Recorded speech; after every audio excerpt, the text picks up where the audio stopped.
Visit us online at mezclaguam.com or call 671-479-2652 or 489-2653. Mezcla Chamorro Fusion Bistro, a true taste of Guam.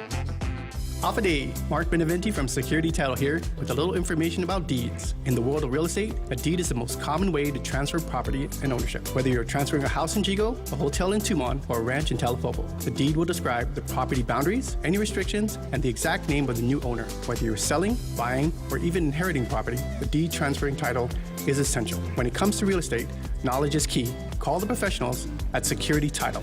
We are here to help. May 19th, save the date for Choice Broadcasting and Lotte Hotel Guam's Island Wedding Expo. Free admission. Join us in the Crystal Ballroom from 9 a.m. until 3 p.m. for refreshments, raffles, and a fun passport stamping for a couple to win a flyaway courtesy of United Airlines. The couple must be present to win. Special thanks to some of our fine sponsors: Perfect View 360, Stell Star Productions, Weddings by Jane, The Occasion, Modern Nen, Tentata, DJ Booth and Lighting, Michaela Winters Photography, Say Media, Heaven Sent, Rustic Poppy Photography, and so many more. May 19th, it's the Island Wedding Expo.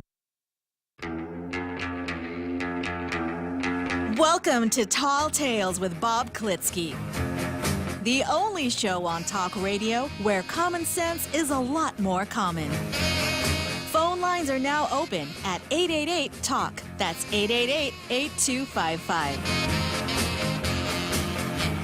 And now, The Point proudly brings you Tall Tales with Senator Bob Klitzkie. A well-regulated militia, being necessary to the security of a free state, the right of the people to keep and bear arms shall not be infringed. That is the correct reading, word for word, punctuation by punctuation, of the Second Amendment.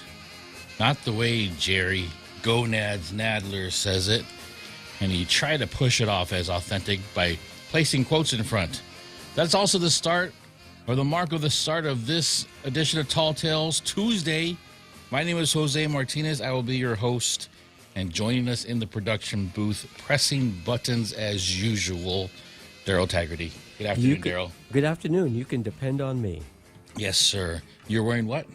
So we're here today without a Jimmy Cudney. Sorry, I couldn't help that. That's okay. It's okay. It's coming back at you. We're no Jimmy Cudney today. I don't know why the PD and the Post just refuse to give an opinion on something.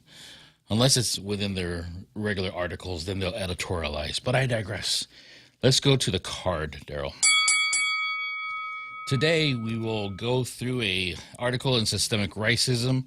This we covered here on Tall Tales probably a year ago, and then when it first came out a couple of times.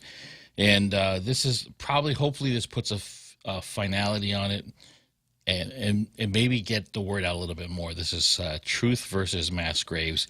We have Public Law 3634, the amendment that required or mandated publishing of agendas that are in detail, including ways for the public to view the meeting live and digitally recorded. It's a great addition. The open government law is pretty cool. It's pretty cool because it not just includes us, the public, in the process of our government workings, but it holds them accountable in the sense that they have to detail what it is they're going to be doing in their meetings, which is a reflection of their activities for that month and for the rest of the year, usually. Then we're going to go to James Moylan versus reality, in which we point out why Delegate James Moylan, incumbent James Moylan, just baby in way over his head. And we found out yesterday that Vice Speaker Munya Barnes decided to join him in that. Maneka versus Israel. Maneka Flores, who seems to pop up whenever there's a protest to be had. This time she protested the resolution, a proposed resolution by the legislature to condemn Hamas and support Israel after the October 7th terrorist attack on civilians, non-combatants, babies, women, children, families. Very horrific attack. And we here have an article, and I put it on the card. It's Hamas versus Hamas 2.0. And then we're going to get to Doug versus the U.S. Constitution. Doug versus Adolfo. That would be Adolfo Palacios. What has he done lately? It's Really? not. It's a little dig in the past here. We're going to do some connections to what Doug is doing today. Modern liberalism versus freedoms. Great article. Pro-aborts versus heartbeats. You could also call this heartbeat versus heartbeat. And this is not about a 1950s doo-wop group. This is about real, live, beating hearts. Obama versus Jews. You know, I found a second article that pretty much reflected the first one that I found, and it's pretty amazing. It was awkward back in his term when we were starting to see that he was really dividing the country in ways that people weren't really willing to admit, except for those that were like on the right and were seeing what was going on, especially during his campaign. But we'll get back to that because it's relevant to what's going on, the tone in the country today. In New York Times versus New York Times, there's a lot of people that are pitted against themselves because there's a lot out there that they say one thing and then they do another and then do one thing and say another, and it's happening a lot today. Systemic racism, for those viewing online, can watch or look at this picture of our esteemed host, Bob Klitzkie, shaking hands with Jeffrey Pleadwell. Jeff Pleadwell is the pirate of Jeff's Pirates Cove and also the purveyor. He owns that restaurant, the bar. It is an open-air restaurant, and there are no walls to keep you away from the outside environment. It is a very cool place to be, not just aesthetically, but temperature-wise, because there's great trade winds coming off the bay over there in Ipan, Talafofo. I've had lunch there before, been there for an early dinner. I've yet to have a breakfast there, Daryl. I hear it's pretty good. A lot of people go there, especially on the weekends for breakfast. There is also a museum and a gift shop. The gift shop there, you can commemorate your visit. You can get something each time you visit there at Jeff's Pirates Cove. There's T-shirts, hats, glasses, mugs, books also. He has a small collection of I forgot the guy's name already. The historian that comes out from Tinian. I'll remember his name tomorrow. It's on the tip of my tongue. Of course, people are going to remind me of it. It's Don Farrell. Don Farrell. There you go. I got to remember. Farrell ice cream was one of my favorite ice cream places to go in Washington State. I don't know if it still exists, and maybe I'll use that as a pneumatic device to remember. Don Farrell, really great guy. I got to meet him at the signing of his newest book that came out just a couple of months ago, and he did it over there at Jeff's Pirates Cove. So it was a really great, interesting day. Lunch, drink some beers on tap, and had a little chat with Don Farrell in his new book. Systemic racism is brought to us by Jeff's Pirates Cove. That's one of the main reasons why I'm mentioning it. Oh, there I go. I just put it on the internet right now. Okay, truth versus mass graves. And you'll recall again that we've mentioned this story before. This is 3 years later. This came out on the 10th of this month. 3 years ago, a major story broke in Canada that seemed to confirm every left-wing prejudice against Christians imaginable. A mass grave containing the remains of Indigenous children was supposedly discovered on the grounds of what had once been a government boarding school run by the Catholic Church. It turns out that the whole thing was a hoax, a modern-day blood libel against Christians that ended with at least 85 Catholic churches across Canada destroyed by arson, vandalized, or desecrated. Isn't it amazing that we didn't hear about a lot of this going on, the burnings and the desecration? We hear about it in other institutions that are a little bit more left-leaning, but you didn't hear about what happened to the Catholic Church in Canada. You're hearing about it now. Canadian political and civil society leaders cheered on this destruction and then doled out hundreds of millions of dollars to investigate the mass graves and create a support fund for Indigenous people.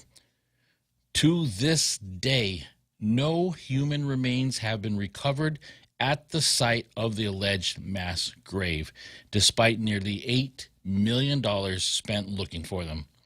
You won't hear the corporate press report on this story now, but in the summer of 2021, it was everywhere. and no wonder. It had all the elements of a just so story.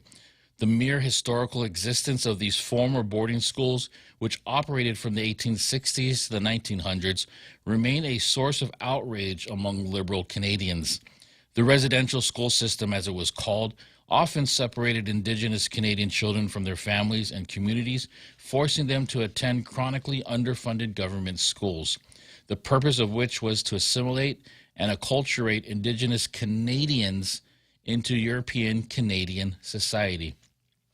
The history here was bad enough, a racist outrage as far as Canadian Liberals were concerned. But then came news of the mass graves. The Catholic priests and nuns who ran the Kamloops Indian Residential School in British Columbia had, it seemed, callously discarded the corpse of hundreds of dead school children in mass graves on the school grounds. Or so said the Tecumseh de Secwepemc First Nation, I'm just going to call it First Nation, which claimed the ground-penetrating radar had revealed the remains near the site of the former school. In a healthy society, an explosive claim of this sort would have been subject to at least some critical scrutiny. But Canada, like the U.S., is not a healthy society. Major outlets like CNN, NPR, and the Canadian Broadcasting Corporation simply regurgitated the claim as a verified fact, couching their coverage in the most hyperbolic terms possible. CNN called it an unthinkable discovery. The Washington Post declared the story had dragged the horror of Canada's mistreatment of Indigenous people back into the spotlight. Canadian politicians followed suit. Prime Minister Justin Trudeau ordered flags to be lowered to half-mast and demanded Pope Francis come to Canada and apologize, which he did a year later. Trudeau said the discovery is a painful reminder of that dark and shameful chapter of our country's history. British Columbia Premier John Horgan said he was horrified and heartbroken. The Office of the United Nations High Commissioner for Human Rights said it was a large-scale human rights violation and called on Canada and the Vatican to investigate. Canadian tribal leaders went further, saying the purported discovery was evidence of mass murder of Indigenous people and an attempted genocide. That word seems to be used very loosely these days. They compared the priests and nuns who ran these schools to Nazis. Amid this escalating rhetoric came the arson. Churches across Canada, most of them Catholic and some more than a century old, were burned to the ground in retaliation. Not a few of the targeted churches belonged to Indigenous congregations. Many of them were beautiful, historic churches. One was a Coptic Orthodox church, and never mind that the Coptic Orthodox Church has no historical connection to Canada's residential schools. Churches that weren't completely destroyed were vandalized, many of them with the words, "Charge the priests," scrawled in red paint. In many cases, local law enforcement had no comment. Trudeau said he understood the anger driving the attacks. Harsha Walia, the executive director of the British Columbia Civil Liberties Association, tweeted, "Burn it all down." It was pretty obvious at the time that this was all a moral panic ginned up by Indigenous tribes, the Indigenous tribe, and cheered on by liberal elites who hate Western civilization in general and Christianity in particular. As my erstwhile Federalist colleague Chris Bedford reported at the time, the mass unmarked grave at Kamloops and the hundreds of other such graves supposedly discovered at the site of other former schools that summer were not what the outraged left said they were. In almost every case, they weren't mass graves, but individual graves, and they were located in cemeteries. The reason the graves are unmarked is that the wooden crosses used to mark them and the fence that kept them safe decayed. Bedford wrote, in other words, people have found that an old cemetery contained bodies. It's worth noting that they used wooden crosses because the government refused to pay for headstones. It's also worth noting that these cemeteries don't just contain the graves of school children, but also of priests and nuns and other members of these communities. Indeed, many of these old cemeteries were unmarked individual graves were detailed in a Truth and Reconciliation Commission report released nearly a decade ago. So there was no cover-up, no mass graves, just a complicated and nuanced history. But it's a history Canada's ruling political and media elite aren't interested in exploring honestly. Today, 3 years after dozens of churches across Canada and a few in the U.S. were destroyed, there is not a shred of physical evidence for the claims that kicked off the hoax, despite millions of dollars spent on field work, record research, and securing the residential school grounds at Camp Loops. How could this be? After all, the Tecumseh, the First Nation, had claimed ground-penetrating radar revealed mass graves at Kamloops. Chief Roseanne Casimir said at a news conference, "It's a harsh reality and it's our truth. It's our history, and it's something that we've always had to fight to prove. To me, it's always been a horrible, horrible history." Asked recently about the $8 million allocated to uncover the truth about the mass graves, the First Nation declined to comment. The whole thing, it turns out, was rank fiction, a blood libel cooked up to peddle historical grievances, provoke a moral panic, and demonize the Catholic Church and all Anglo-Canadians. And it worked. And now, 3 years later, you won't hear a word from the politicians, media outlets, and liberal activists who perpetrated it. Understand this dark episode for what it is: a battle in an ongoing cultural war against Western civilization, a war that the West is losing.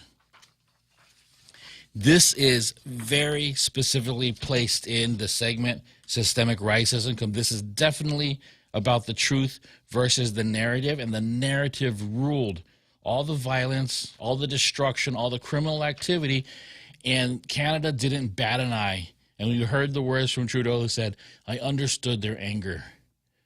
But the anger was displaced. It wasn't even justified because nothing was found. And it's incredible how we're so reactionary these days to do something. And both sides of any spectrum are reactionary. But the way that we allow this kind of reaction to not be accounted for is incredible. We got to wake up, people. That's what real wokeism is. We're going to move on to Public Law 3634. The open government law. There's just a couple of items in the paper to point out. Please, somebody get a hold of the Jonia Municipal Planning Council. They're going to have a meeting on the 21st of this month. And usually these mayor meetings don't usually have a lot on their agendas, but this one was published in the Guam Pacific Daily News. The Pacific Daily News is not a newspaper of general circulation as defined in the open government law. Therefore, the agendas cannot be published, or it is a violation of the open government law to publish an agenda in a non-newspaper of general circulation. And the reason why I say please tell somebody about that, because there are two important items on this agenda that has to do with zoning, and zoning sometimes has to do with businesses. And if they are doing something that could be potentially petitioned because there was a violation of the open government law, they're not just affecting this municipal planning council's meeting and have to redo the meeting and republish the agenda in a newspaper of general circulation. The entities, the persons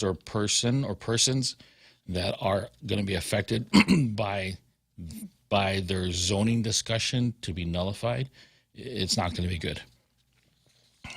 We also moved to the Guam Daily Post publication of agendas, and there's a lot of great ones. If people want to know examples or see examples of good agendas, all you have to do is go to the Guam Daily Post this weekend, or today's edition. However, the Guam Education Board, and this might be nitpicking, you can go ahead and go with your meetings, but you run a risk if these aren't compliant of somebody petitioning it, and they would rightfully be able to do so using the open government law and the failure to comply. Guam Education Board, you have a huge agenda for your May 21st meeting next week. However, your very good agenda ends with item number 7 that says new business, and there's nothing indicated if there's going to be a discussion or if there is no new business at all. And this is, as small as it looks, a violation of the open government law, which means that somebody could contest all this good stuff that you guys are going to talk about. There's a lot. And you know what I really like about the Guam Education Board, and whenever they do an agenda, they've done really great ones, is they also indicate next to the items if it's an item of action, if there's information, if information and action are included in the agenda. So that's 3634. Daryl, let's take a real quick. I'm going to go to this next one. This is Doug Moylan. Delegate James Moylan versus reality, in which we put this new segment in to talk about how our delegate, the incumbent who's running for re-election, may be way in over his head. If you recall, back in the last week of April, there was an article in several newspapers and media outlets about a group of Congress people who have wrote a letter to the Justice Department asking them to denounce the insular cases. And the authors of that were I'm going to say his name wrong, but Democrat Gravala from Arizona, Delegate Plaskett from Virgin Islands, and they kept regurgitating that same incorrect take of the insular cases as being racist, how it's not allowing the territories to be treated equally, and we do not enjoy the rights of the Constitution, which is just practically flatly wrong.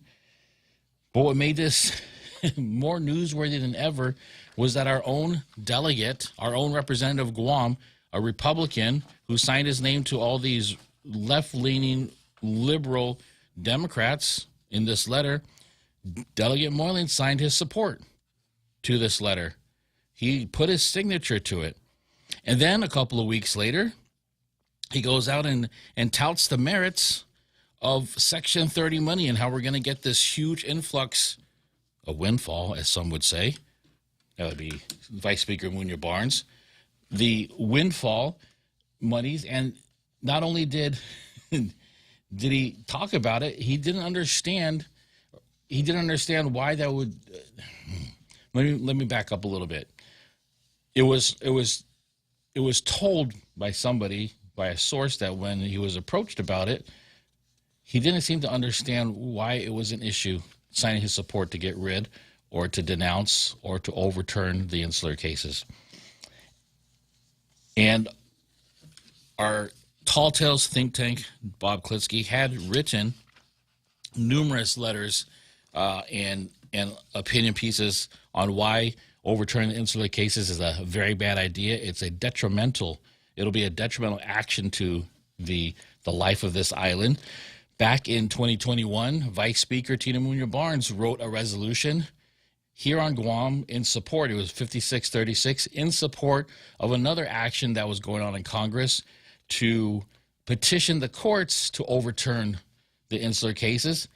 And this is what Judge Klitzkie wrote in a letter, an open letter to Vice Speaker Barnes, that she should withdraw her resolution 5636 because, and I'll quote here, at best, it's an exercise in demagoguery based on a false premise, which, if adhered to, would have dire consequences for our island.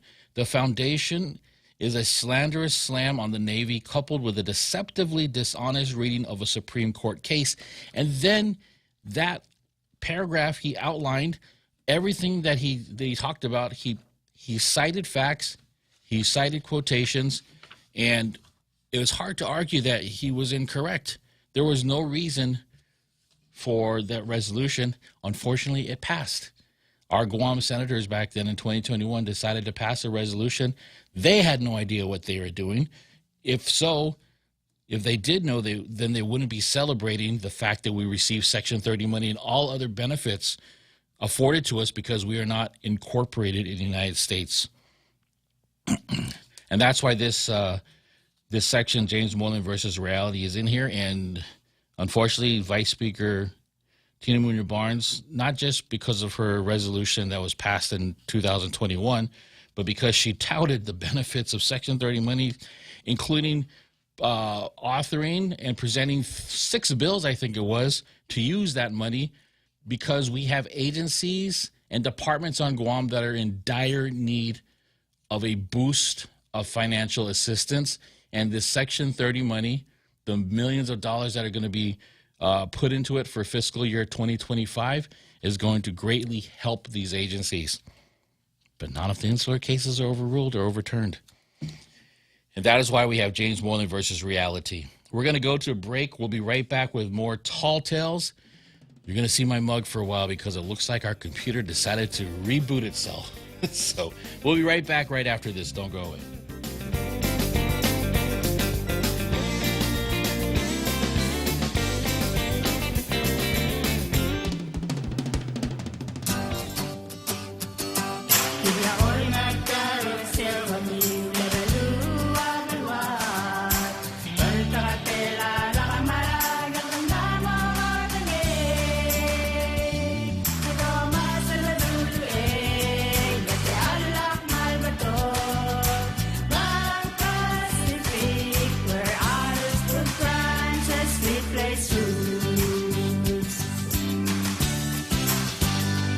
Hi, this is Jerry Roberts. What's happening in the workplace? What about your job and career? What ideas will find their way into your world? That's what you get with The Extra Point every day on The Ray Gibson Show here on 93.3 FM. Sometimes it's about what's in the news, or working relationships, or how to get further and do better. I try to make it interesting, inspiring, and hopefully sneak a little fun in too. Be a part of it. 7:25 weekday mornings. The Extra Point. Brought to you by First Hawaiian Bank.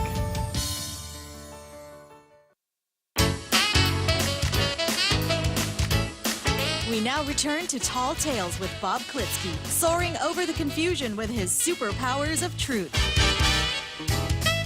Call 888-TALK. That's 888-8255.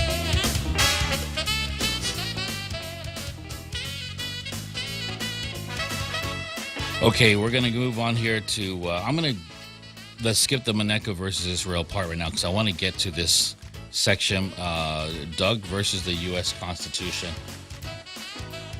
In it today, if you read, let's see where I put it here. Oh, great. I think I must have lost everything here. Today, Doug Moylan put out a statement, or it was in the newspaper, about his answer to Luli Ungaro's question about the plebiscite. And I'm going to read an article from the Guam PDN here. The Attorney General political status plebiscite law is legally flawed and wasted decades. The law that authorized Guam to pursue political self-determination through a non-binding vote or plebiscite of native inhabitants is legally flawed and wasted decades pursuing, Attorney General Doug Moylan said in a legal opinion released on Monday. But a push for Guam's political self-determination can be accomplished through different legal approaches, he said. This is in response to Governor Luli Ungaro's February 19th letter asking whether the Office of the Attorney General can draft a definition of native inhabitants of Guam that will fulfill the mandate of the local law but also not violate the Constitution. Moylan, who is not a mental gymnast, also cautioned against Guam severing ties with the United States over prideful independence and stated that we are unable to economically stand alone in this world. A federal appeals court in 2019 ruled that Guam's 1997 law calling for the political status vote was illegally race-based and the plebiscite could not be conducted. The governor, who chairs the Commission on Decolonization, wants to conduct a plebiscite and has been looking to change the law. but the governor is trying to find a way to redefine the native inhabitants of Guam eligible for the vote so that the category will not be considered a proxy for race and therefore unconstitutional. The I read that with a straight face, Daryl. It's hard not to laugh at a question like that. But the non-binding plebiscite vote will allow eligible voters to state their preference for Guam's future political relationship with the U.S. The options are statehood, independence, or free association, which means independence with close ties to another nation. Guam is an unincorporated territory of the United States. Moylan opined that there is no way to redefine native inhabitants and have the government conduct a vote and stay in compliance with the way the federal court ruled in the Davis versus Guam case. But Moylan said there are other ways that the government could determine which political status option to pursue. One option would be advocating for Congress to make the native inhabitants of Guam equivalent to Native American tribes, which have been recognized by the U.S. as sovereign governments. In fact, getting Congress to pass a law allowing the vote is the best option, according to the AG.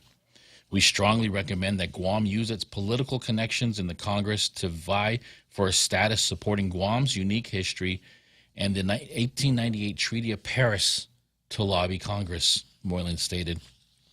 Lobbying the United Nations could also help with pushing Congress for change, and other nations that were previously colonies of Spain could also be lobbied for assistance in getting the U.S. to allow Guam a vote among native inhabitants. This would invariably require all our executive, legislative, and judicial branch government leaders joining together.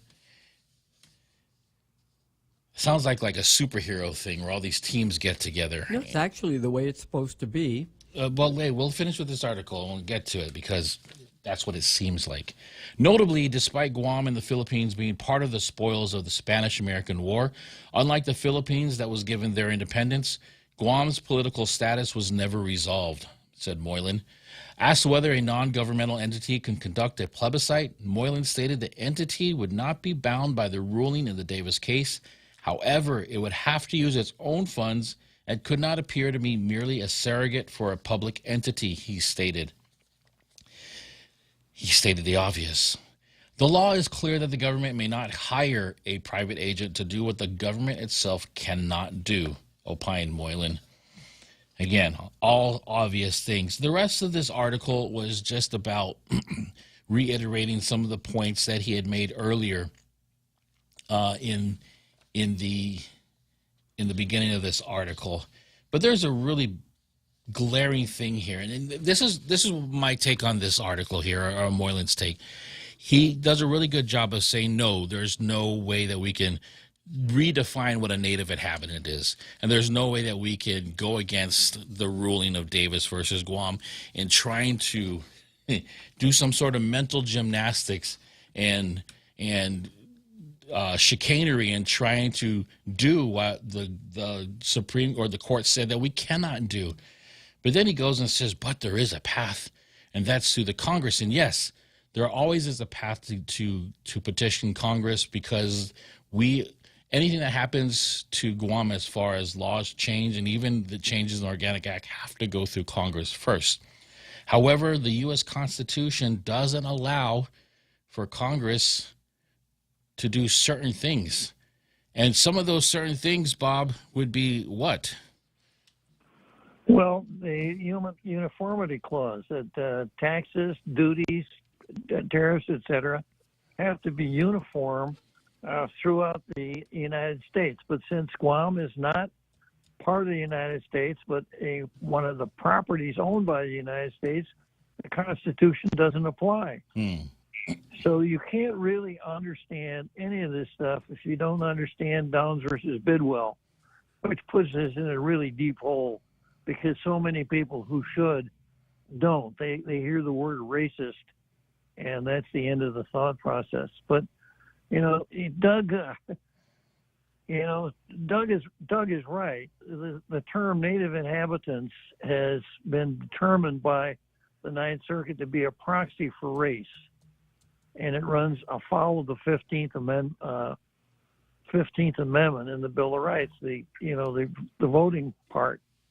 But You know, we've had people in Congress. Robert Underwood, a great champion of self-determination, 5 terms. He could have introduced a bill and shepherded a bill through the Congress that would have said something along the lines of the 15th Amendment shall not apply to the territory in Guam, and laid out when it wouldn't apply, and we could have done it.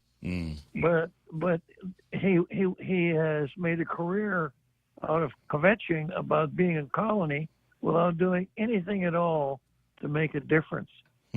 Now, I want to go from there to this idea of Indians and Indian tribes. If you go to Article 1, Section 8 of the United States Constitution, you'll see what powers the national government has. And they're spelled out in terms of the powers of the Congress. And one of the powers of Congress is to regulate commerce among the several states, foreign countries, and with the Indian tribes. With the Indian tribes. So any Indian tribe that ever existed must have existed at the time the Constitution was drafted. There can't be any Indian tribe that came along after that if you understand what the Commerce Clause says. So it also talks in terms of Indian tribes, not Indians. So the way the law evolved, the United States recognized Indian tribes as having inherent sovereignty. And they recognize them as subordinate sovereigns, subordinate to the national government, sort of in the same way as states are subordinate to the national government. So the United States entered into treaties with these independent sovereigns, and as part of these treaties, members of those tribes were able to do some things that they wouldn't be able to do had they not been.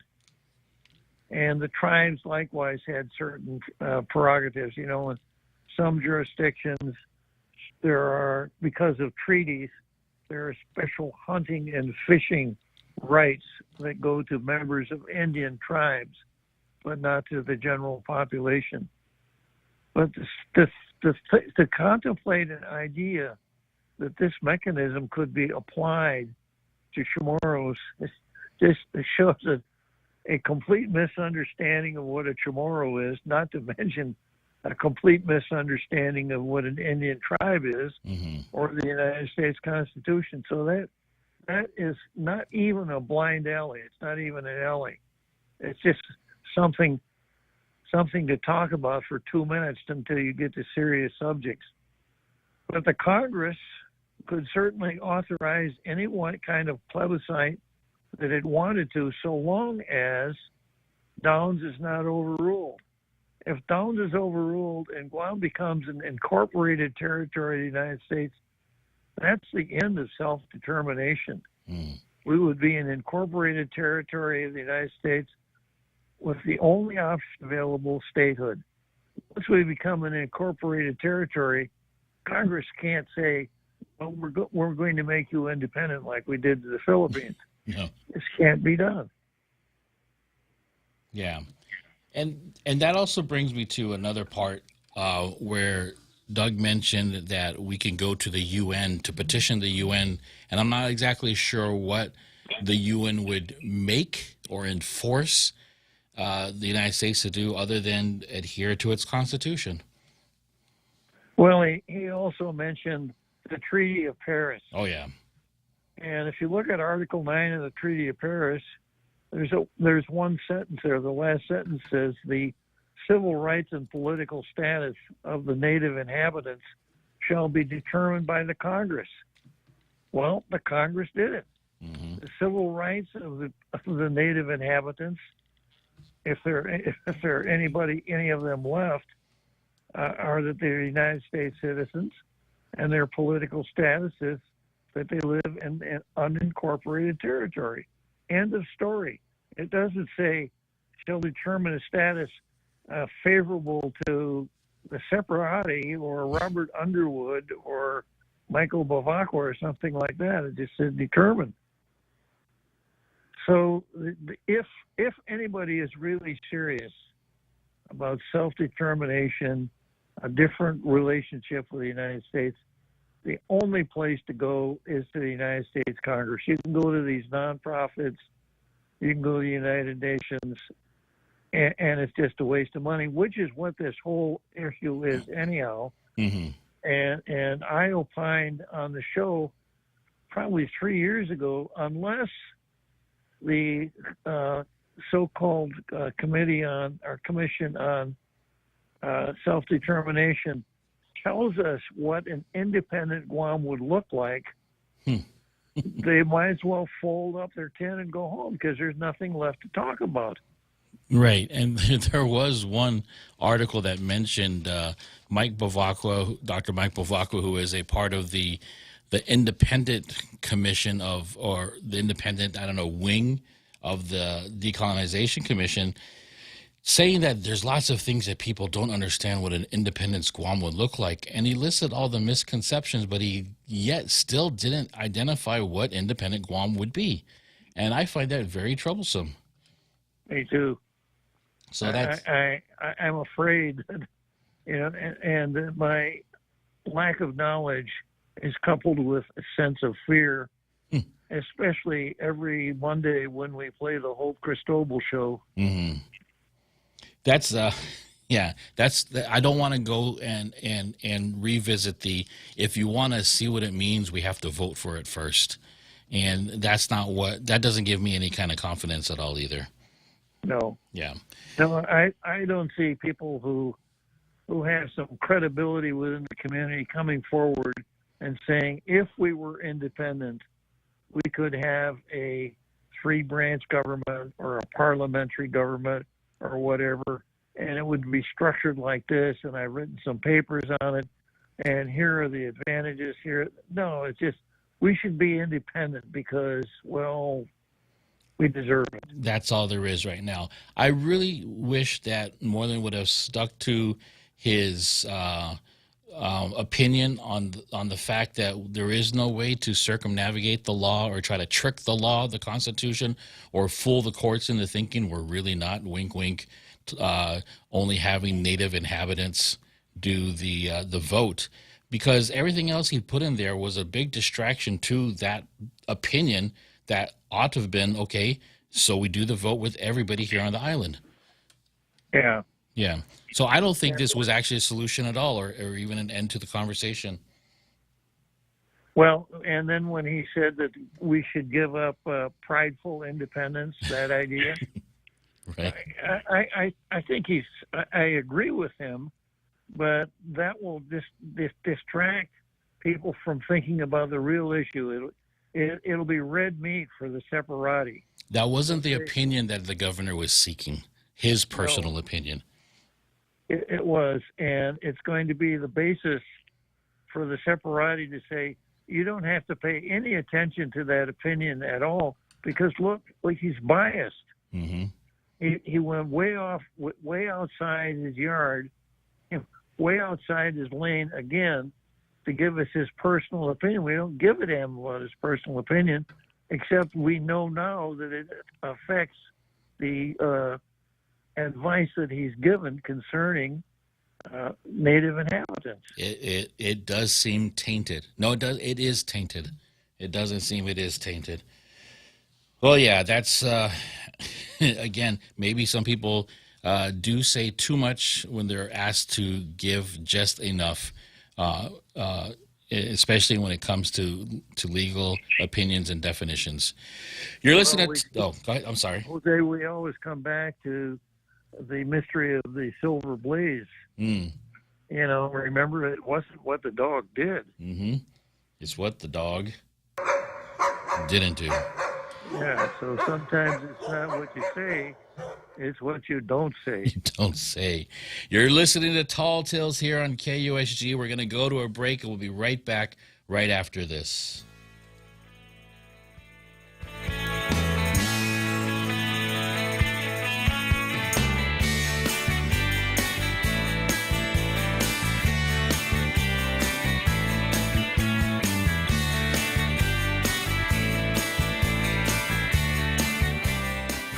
for an unforgettable dining experience? Look no further than Mezcla Chamorro Fusion Bistro, where every meal is a celebration of flavor and tradition. From mouth-watering appetizers to decadent desserts, every dish is crafted with passion and local flair. And with a warm and inviting atmosphere that feels like coming home. Dining at Mezcla Bistro is not just a meal, it's an experience to savor. Join us at Mezcla Bistro in the heart of Hagåtña. Your table awaits. Visit us online at mezclaguam.com or call 671-479-2652 or 489-2653. Mezcla Chamorro Fusion Bistro, a true taste of Guam. Di ang inyong bangko na tapat sa serbisyo. Kulay na kaibigan at handa para sa inyo. Ang bangko ng kinabukasan, laging maaasahan. And Pacific, where others dug branches, we place roots.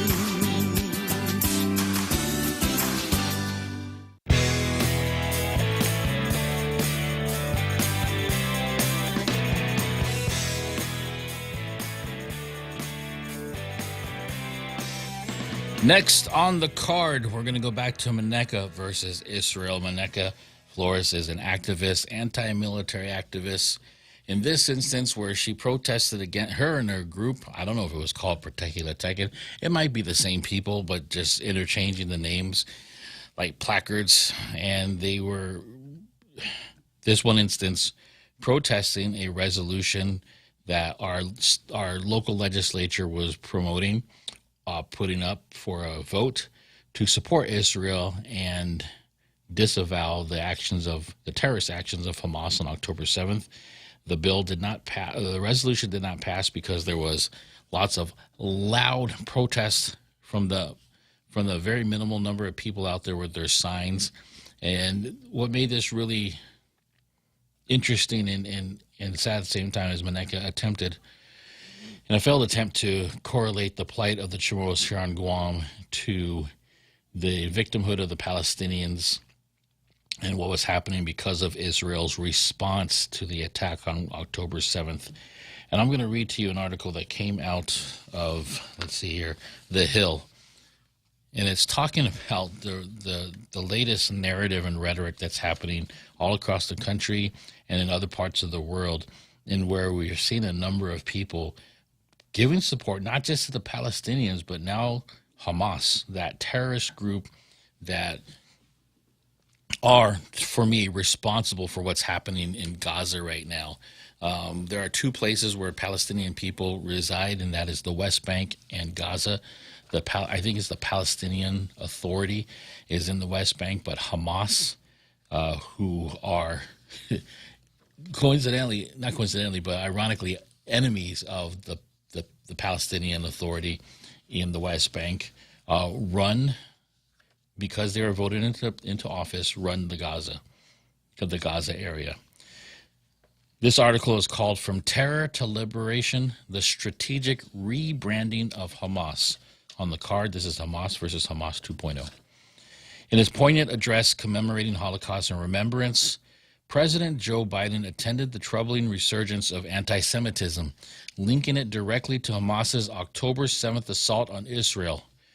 Drawing upon the solemn commitment encapsulated in "Never Again," Biden expressed deep concern over the rapid erosion of the public's memory, stating, "Here we are, not 75 years later, but just 7.5 months later, and people are already forgetting. They're forgetting that Hamas unleashed this terror, that it was Hamas that brutalized Israelis, and it was Hamas who took and continues to hold hostages. Indeed, despite perpetrating one of history's most documented massacres, Hamas appears conspicuously absent from current public discourse, and even its designation as a terrorist organization has increasingly come into question. The dearth of discussion surrounding the group is evident in the rebranding of the conflict from the Israeli-Hamas war to the Israel-Gaza war by most media outlets. Meanwhile, across college campuses nationwide, pro-Palestinian demonstrations often gloss over, rationalize, and even justify Hamas violence. This raises pressing questions about how Hamas, after carrying out its deadliest assaults on largely innocent civilians, succeeded in reshaping public perception to its favor. Political scientist William Riker offers one answer. In his book, The Art of Political Manipulation, Riker explains how political actors in disadvantaged positions strategize to turn potential political losses into victories. One prevalent strategy involves introducing a fresh perspective to align previously unsupportive parties with the disadvantaged group. For Hamas, such reframing has proved pivotal. By portraying its October 7th attack on Israel as part of a struggle against an alleged white colonial regime, Hamas depicted its actions not as brutal acts of violence, but as a response to 75 years of oppression and colonization. Such a perspective conveniently ignores significant facts about Israel's demographics. Most Israelis are of Middle Eastern or North African descent, having experienced colonization themselves, and the majority are Jews who escaped persecution and ethnic cleansing without a colonial motherland to return to. Nevertheless, Hamas's narrative has struck a chord, particularly among liberals sympathetic to anti-colonial sentiments. By strategically manipulating the framing of the events of October 7th and their aftermath in this way, Hamas does not need to seek to justify its violence outright. Instead, it redirects the conversation towards themes of colonialism. In this sense, it manipulates the debate by shifting it away from the ethical dilemma of targeting civilians to meet a political goal to the question of whether violence is justified as part of a national liberation struggle against colonial domination. This strategy, it should be noted, doesn't entail altering someone's beliefs, but rather urging them to choose from predetermined options. By introducing colonialism and white oppression as dimensions, Hamas orchestrated a scenario where even humanist liberal individuals might overlook its violence, feeling compelled to prioritize their support due to their stance on colonialism and racial domination. I can't stress enough how incredibly short-sighted Queers for Hamas is, or Queers for Palestine is. And it's mind-blowing how they were hoodwinked into doing that. Hamas has adeptly utilized this strategy by embracing the ideas of Frantz Fanon, a prominent psychiatrist and anti-colonial revolutionary whose ideas strongly resonate among leftist circles. Fanon argued that anti-colonial movements inherently involve violence, not solely due to the absence of alternatives, but also because such violence is viewed as redemptive and therapeutic for the oppressed, a cleansing force in his own words. Sound familiar? Initially, the unprecedented scale of the October 7th attack and the barbarity of the attacks committed by Hamas fighters, vividly documented through victim-hacked social media accounts and body cam footage disseminated by the organization itself, undermined its customary portrayal as an oppressed underdog. But as international condemnation mounted, drawing parallels between Hamas's tactics and those of ISIS, global leaders rallied in support of Israel. In response, Hamas altered its strategy, removing incriminating footage and adjusting its narrative.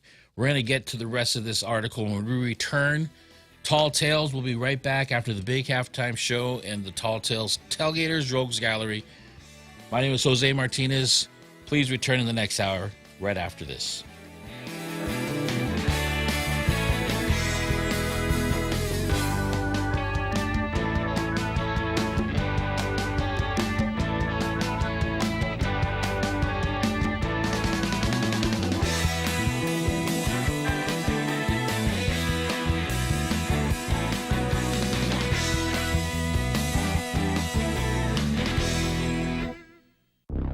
The Point is KUSG, Hagåtña, Guam, 93.3 FM and 104.3 HD3. America's top diplomat arrives in Ukraine. I'm Carmen Roberts, Fox News. Secretary of State Antony Blinken is in Kyiv to underscore American support for Ukraine. The unannounced diplomatic mission comes as Ukraine struggles to fend off intense Russian attacks. It's the first visit to Ukraine by a senior U.S. official since Congress passed a long-delayed $61 billion aid package for the country last month. Former President Trump borrowing a quote about Pearl Harbor to describe his hush money trial after his former attorney and fixer Michael Cohen testified yesterday. This day is truly going to go down as a day of infamy. During Cohen's first day of testimony, he told the jury the former president was involved in the hush money payments to Stormy Daniels. Cohen claims that former Trump Organization CFO Alan Weisselberg promised him he'd be paid back and that Trump was very appreciative. Cohen told the court, quote, he was doing everything that I could and more in order to protect my boss. Cohen eventually paid Daniels using a home equity line of credit to conceal the payment from his wife. Cohen claims Trump wanted the Daniels story suppressed because he worried about his electability with women after the release of the Access Hollywood tape. Fox's Nate Foy. Cohen returns to the witness stand today.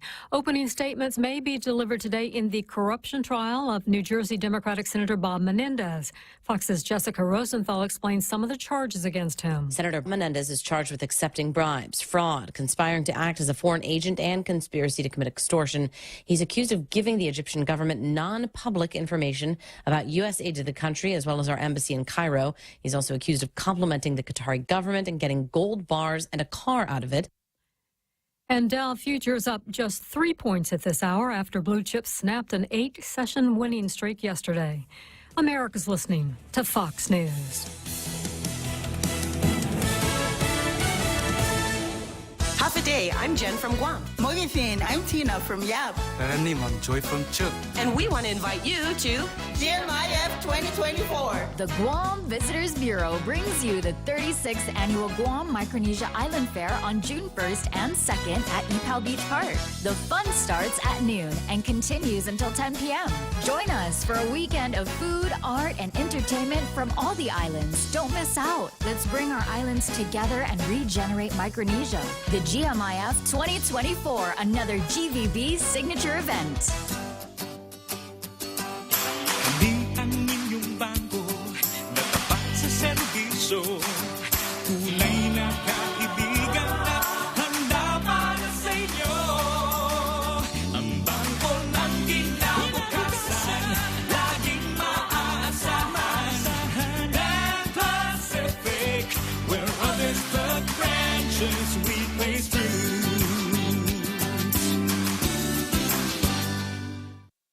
And an emissions reduction program may drive them even higher. The California Air Resources Board, or CARB, projects that if its proposed amendments move forward, by next year, gas prices in the state could go up an average of 47 cents per gallon, with similar annual increases. The proposed regulatory package is part of the agency's cleaner air goals, aiming to be carbon neutral by 2045, saying it continues to receive substantial feedback. Republican State Senator Janet Nguyen calling this a secret tax increase that would cut into Californians' pockets even more. According to AAA, the average price for a gallon of regular unleaded gas in California is nearly $5.30, while the national average is a little over $3.60.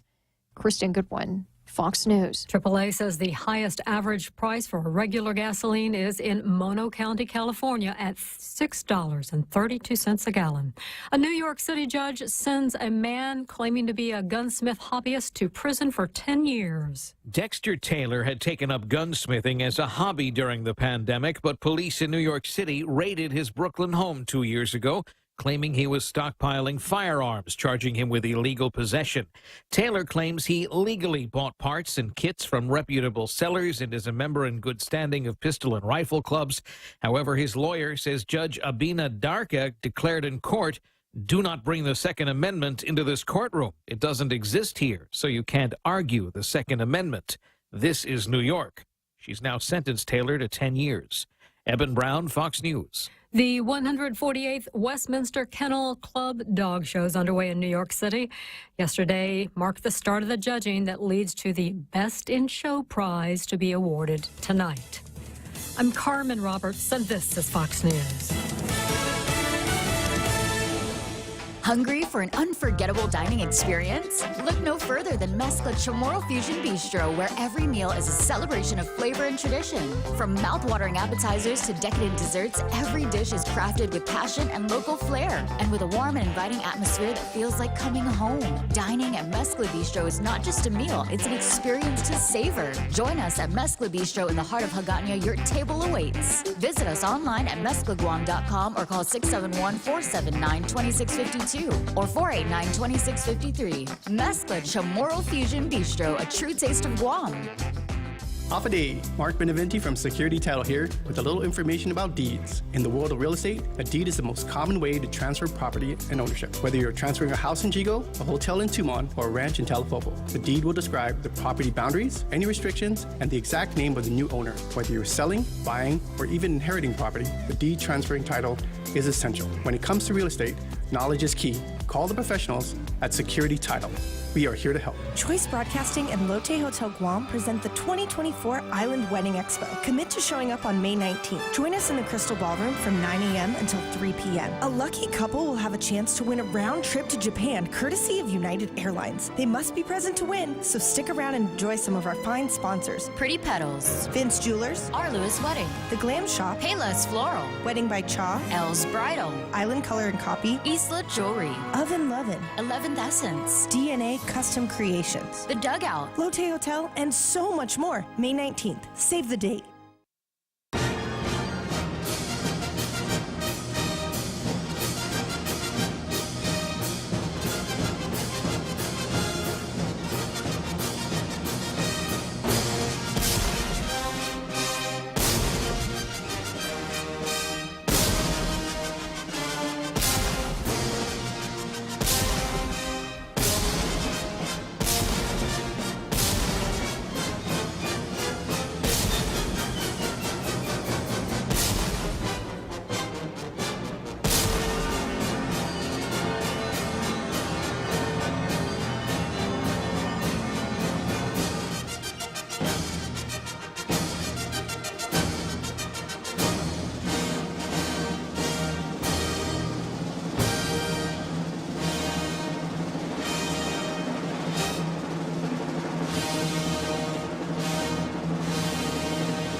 All right. Due to technical difficulties, we weren't able to bring you the Tall Tales Rogues Gallery. We'll work on that.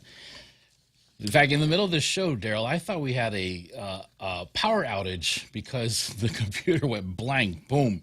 Had a mind of its own. Yeah, the phones went off. Oh, the phones went off? Yeah, I had to bring back up that other program too. Yeah, that came up here on the laptop. I thought the laptop turned off on its own and began to do that Windows update. For some reason, Windows decided it was not going to ask us anymore if we want to update our systems or not. It's just going to do it. It happened to me the other day. That's what happened while we had that cameo appearance by Klitzkie. The computer was updating, and that's why you guys had to look at my mug throughout the break. We're going to get back to this Hamas versus Hamas 2.0, and I think it's an interesting perspective and explains a lot what's going on right now in the world and the narrative. This could have been a systemic racism article as well. We're finding a whole bunch of them lately. So right after October 7th and all the video was coming out, especially the footage from the Hamas attackers themselves, the terrorists, with all the atrocity they were levying on these innocent Israelis, there was a lot of support from around the world for Israel. So in response, Hamas altered its strategy, removing incriminating footage and adjusting its narrative. Hamas leaders, much to the chagrin of their media interviewers, outwardly denied targeting non-combatants, employing rhetoric inspired by Fanon to claim they only targeted settlers and soldiers. This reframing was intended to shift the focus from innocent civilians and terrorists to a struggle between the indigenous population and colonial oppressors. Yet Hamas is far from a national liberation movement engaged in decolonization efforts. Instead, it is an oppressive regime with an expansionist agenda, aspiring to bring the whole world under an Islamic system with no Zionism and no treacherous Christianity, according to its own charter. Hamas's regime routinely violates human rights, suppresses dissent, discriminates against minorities, oppresses women and the LGBTQ community. By exploiting the Palestinian people for its survival, Hamas shows a blatant disregard for the well-being of Gaza's residents. The international community's failure to hold Hamas accountable and its mischaracterization of the group's actions have only emboldened Hamas.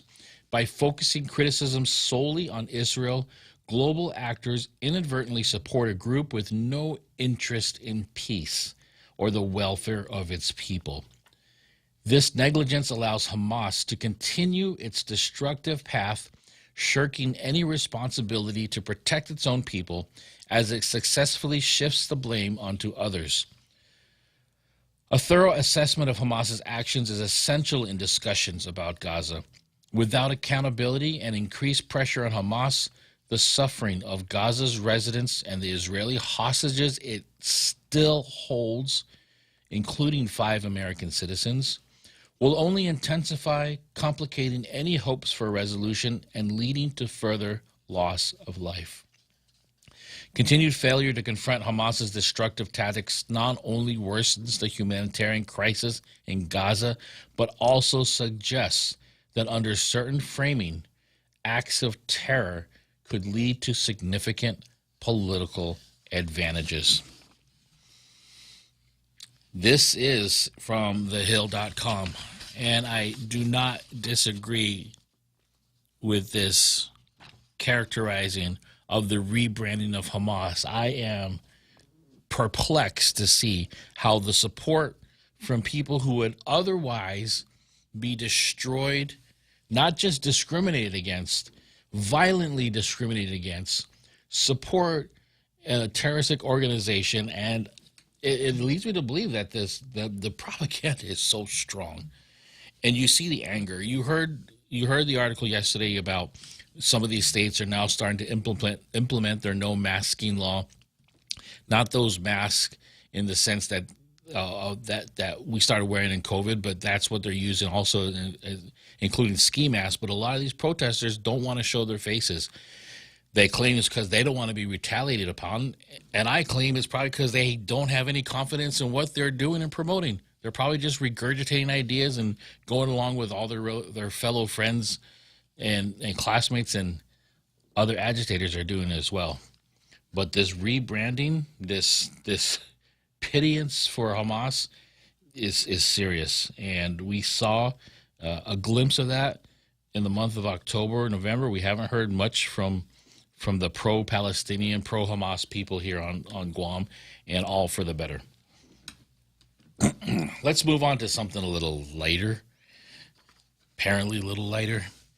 This next on the card is Doug versus Adolfo, and I'm just gonna bring this up just to tease a little bit of our former Senator Adolfo Palacios. If you remember, back in 2012, there was a big push to ban cell phone use by drivers in vehicles. Yes.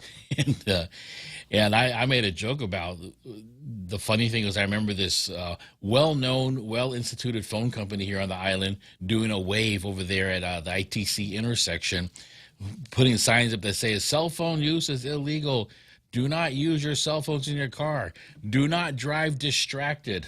And all the while they're pushing signs and hooping and hollering, distracting drivers so they can tell them not to be distracted. But the funniest thing that happened during this time, I believe the bill was placed in like January, February, and it was signed into law quickly after that, probably at the end of February. And here this article came out on April 8th, 2012. Palacios, cited for cell phone law violation. And he was one of the senators. He didn't author the bill. I think it was Tom Atta or Tony Atta, one of the Attas. This is the 31st legislature. But Palacios was one of the senators who passed the law, One of the senators who voted to pass the cell phone law was caught red-handed just before the weekend for talking on his cell phone while driving in Naganya. Senator Adolfo Palacios, chairman of the Committee on Law Enforcement, Public Safety, and Judiciary, it's too funny, admits he was pulled over while talking on his cell phone at a stop sign just before he was about to go onto Route 1 out of Paseo de Susana, near the Lighthouse restaurant heading towards Anigua. We had just finished lunch at the Lighthouse and exiting the Paseo route onto Route 1. My daughter-in-law was in front of me. I answered the cell phone because it was ringing, Palacios said. Of course, when he was pulled over, I don't know if he got a real citation. He probably just got off on a warning. But at the time, it was pretty ironic because I believe he might have been one of the very first persons cited for that. He definitely was the first senator who did pass that law to be cited for using his cell phone in his car. Here we are now in 2024, and this article came out in the Guam Daily Post. Oh, in the meantime, I just got to give, I got to say hi. This article was written by Zita Taitano, who is now Zita Weinmiller in the States. Very good friend of a lot of people, a well-known reporter back in the day. And she did a really good job of covering stuff. And I just had to give her a shout out because that was her article. Anyways, that was self-serving. I hope you guys understand. Back to now forward 2024. This is in the Post-Guam.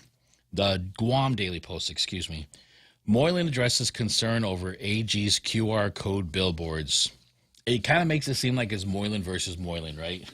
But it's not. It's Doug Moylan. Residents driving around this island might come across the Attorney General's new signs featuring a QR code, which is meant to remind motorists that cell phone use while driving is against the law. Scanning the QR code will lead to a public service announcement which cites Guam law that it is unlawful for a person to use or be holding a mobile phone while driving. This violation shall be punishable with a fine of no less than $100. As the new sign emerged, so did some concerns from community members who expressed that the sign may do the opposite and could result in more drivers pulling out their phone while passing by. But Attorney General Douglas Moylan disagreed. I don't think they can claim entrapment. That's not the same thing. I think I would. I would not. You already know the law. You're not supposed to. Why would you pull your phone out? Anyways, Moylan said the signs serve as an important public service announcement type reminder. We presume our drivers know the law and would pull cars over or have their passenger capture the code. For those who want to see it, like possibly our younger drivers who may engage in distracted driving, this billboard serves as an important reminder that the Guam Police Department could ticket them. He further asserted that the QR code was a poignant way to remind people of Guam law that holding a cell phone during driving violates Guam law. If you're a driver and see QR codes, you need to pull over and use your phone or have a passenger use their phone to capture the QR code. The AG billboards are a messaging platform reflecting a new message every 30 days, according to the OAG. The QR code signs are going to be up as a part of National Police Week, which is this week, May 12th through the 18th. So he just continued to talk about the thing. I thought it was funny, and I got to admit, I was driving through the tri-intersection one night when they first went up, and I just saw the code. I was like, oh, my God, who would put a code on a billboard? Am I supposed to take – no, you can't take a picture of that. Who would put that code up? And I just want to say I'm grateful that the island wasn't rickrolled. I'm grateful that nobody rear-ended you as you slowed down to try to take a picture of it. Well, you know, it's a tri-intersection, so it's not really fast traffic through the intersection anyways. But it's interesting. I applaud the cleverness of the Attorney General, and I think it was a great idea. However, what would Palacios do if he was pulled over for taking a picture of the QR code? He'd probably say, I was driving, I had my cell phone, there was a QR code, so I took a picture. That's right. What else could be posted on the side of the road that would cause you to do something illegal? I mean, really. Doug should know. No. And people should know also, if you're going to take your cell phone out to do something that you know you're not supposed to do, that's on you. And if you want to blame the AG for making you do something, then you have a lot to say about strengthening your own self-resolve. I would, if I was pulled over for doing that, for taking a picture of that QR code and I was the driver, I too, just like Palacios did, took responsibility for his actions and not complying with the law. I really wonder what Repeat would say about this. I'm sure you're just fishing for phone calls now. It's my job. But you just want to push more buttons. I do. All right, you're listening to. Let's move on to the next thing here. This is kind of a longer article, so I'm going to go to just something that I picked up, and it's very interesting here. It's just this guy puts together. He goes and scours the internet, kind of like what I do every morning and every day, and he writes on some of the things that he sees and cites them. And part of what he did, his name is Mr. James Freeman. This is in the Wall Street Journal. He found from Nature magazine. Remember, I did an article on Nature magazine. They're doing a series on why scientists should definitely study and differentiate between male and female in their studies, the gender, because, well, for other reasons other than there is a definitive reason, the difference between male and female. So Nature is starting to, nature.com, the website is starting to understand a couple of things, and so did one of these commenters. His name is Ulf Bungten. Is this about diversity and inclusion? Well, kind of, sort of. And I'm going to read this beginning part from Mr. James Freeman. A plague of our age is the abuse of scientific credentials to advance political ideologies. But maybe there's hope that establishment scientific journals will now chart a different path. Giving cause for fresh hope is Nature magazine's publication of a comment by Ulf Bungten of the University of Cambridge, who writes, his name is Ulf, U-L-F, who writes on the importance of distinguishing scientific discovery from political advocacy. I am foremost concerned by an increasing number of climate scientists becoming climate activists, because scholars should not have a priori interest in the outcome of their studies. Like in any academic case, the quest for objectivity must also account for all aspects of global climate change research.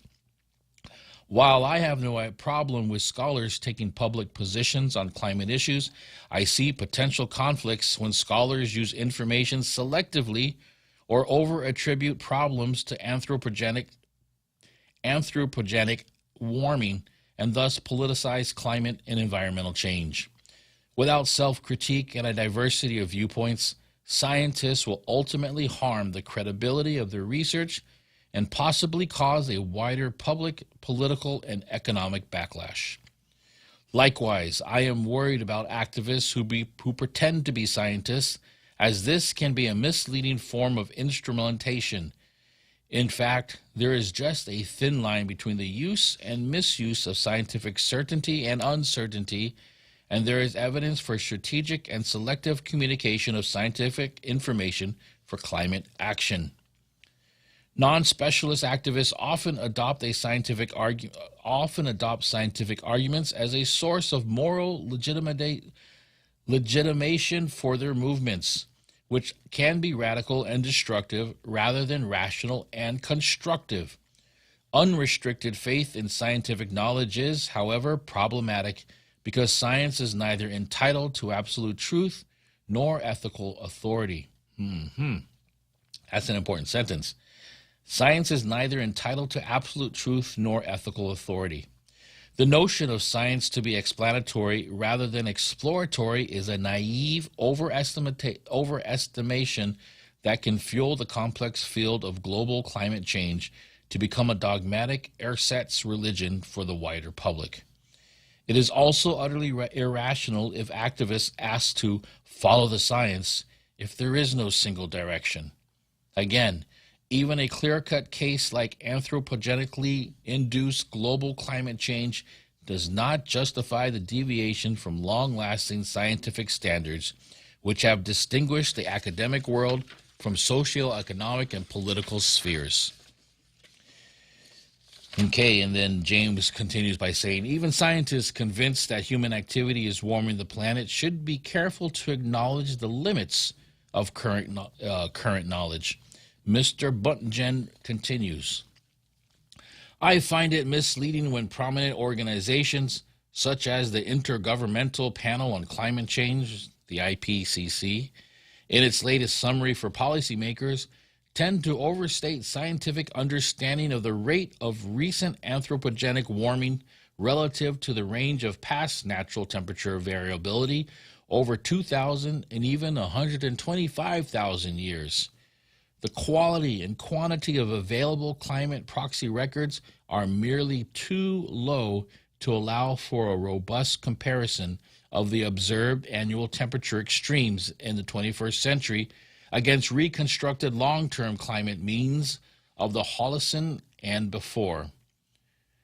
Like all science, climate science is tentative and fallible. This universal caveat emphasizes the need for more research to reliably contextualize anthropogenic warming and better understand the sensitivity of the Earth's climate system at different spatio-temporal scales.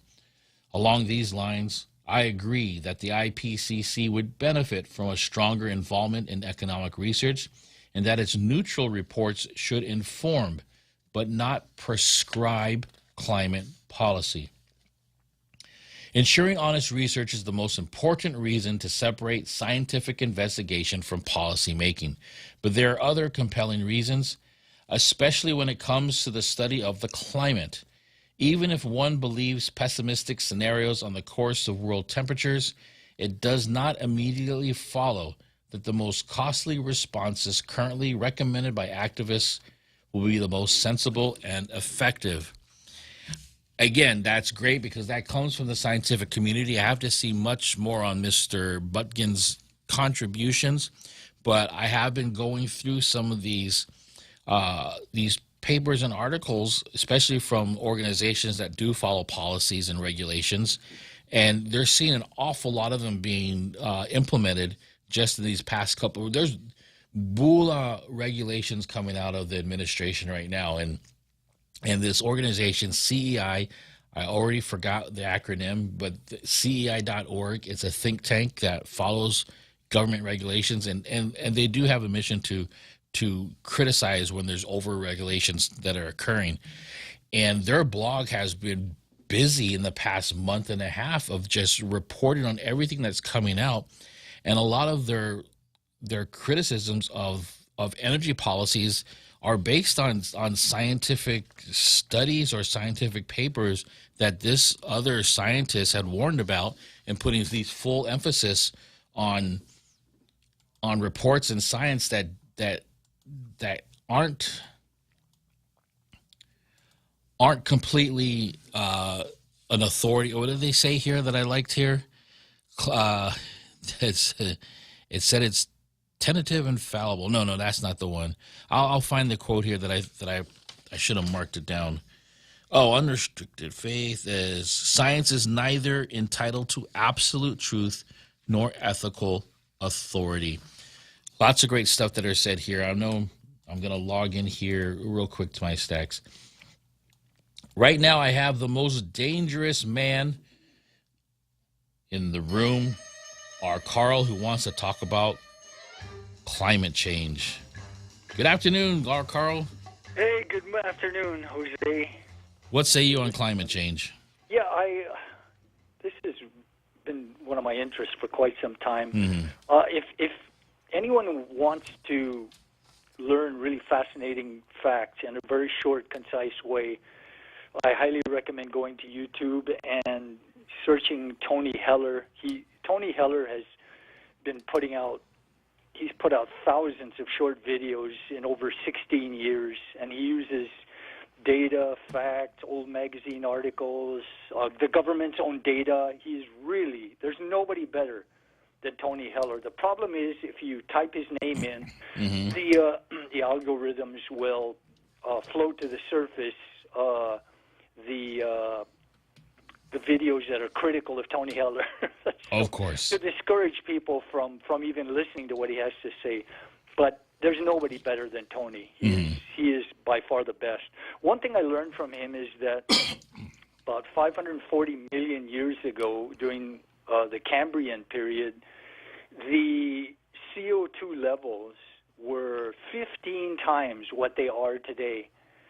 And we found this out from core samples and other methods, but so 15 times what they are at present, and so that kind of throws out the window this idea that that carbon dioxide will cause the planet to burst into flames. The Cambrian period was a period of explosive plant, animal, and sea life growth. I mean, it was massive amounts of growth. CO2, carbon dioxide, is plant food. Right. Yeah. That's what they breathe. Exactly. And what they expel is oxygen. Yes, exactly. And one thing that the climate alarmists cannot explain is why the heat happened before the rise in carbon dioxide. They can't seem to account for that. But if you look carefully at the charts and the data, this is what happens. And Tony Heller explains it in a very simple way, and that is that, for example, if you have carbonated drinks, it starts to, the carbonation in the drinks, as the drinks heat up, starts to go out into the atmosphere. And the same thing happens in our oceans.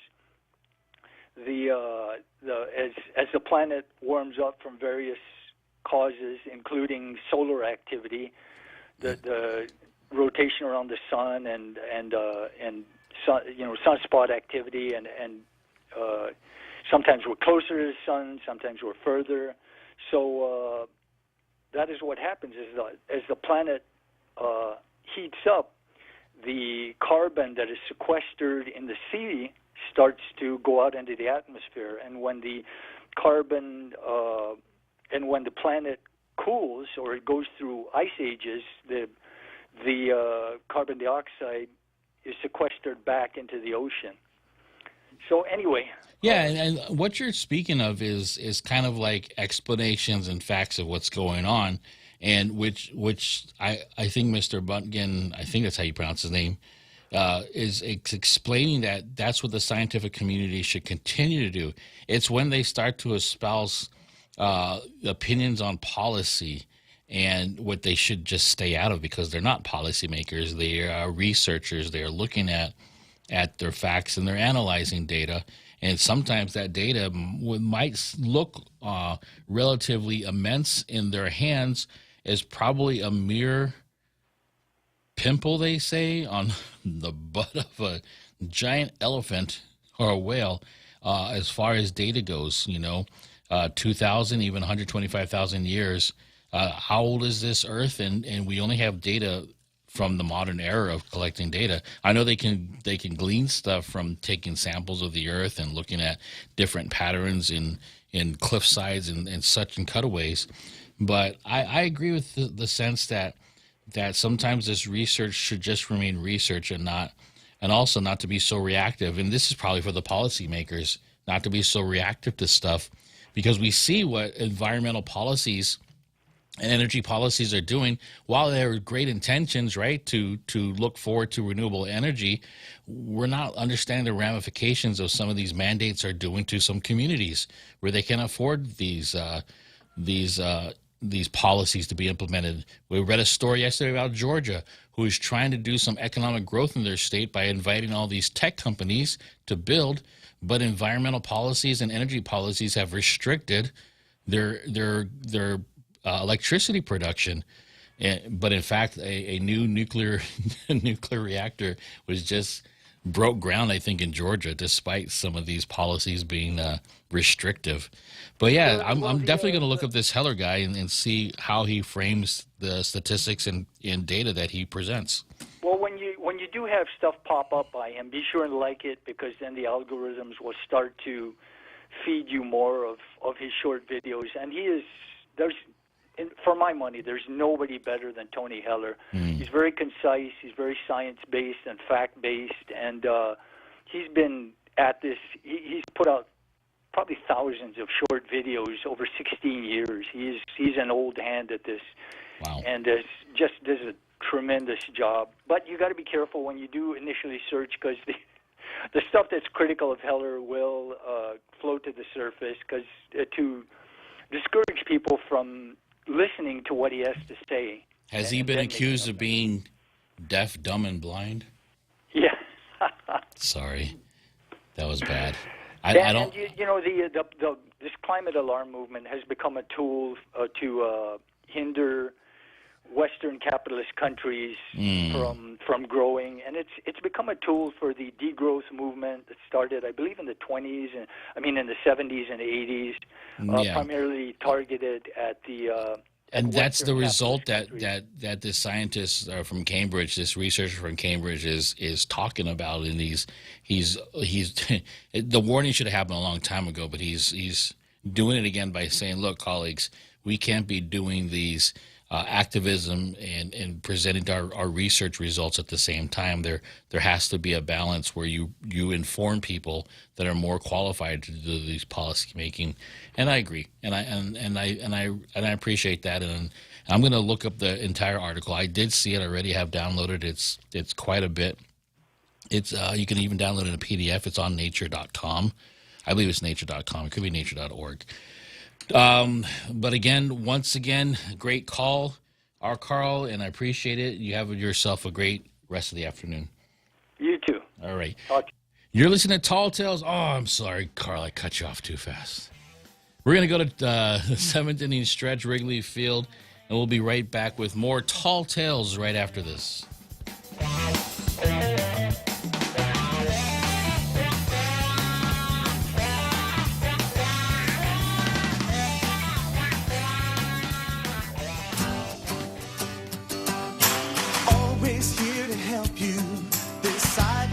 Our home. Through the years we've been a friend to the neighbors we have known. Now we're banking on the future. Services to choose. Bank Pacific, where others put branches, we place roots.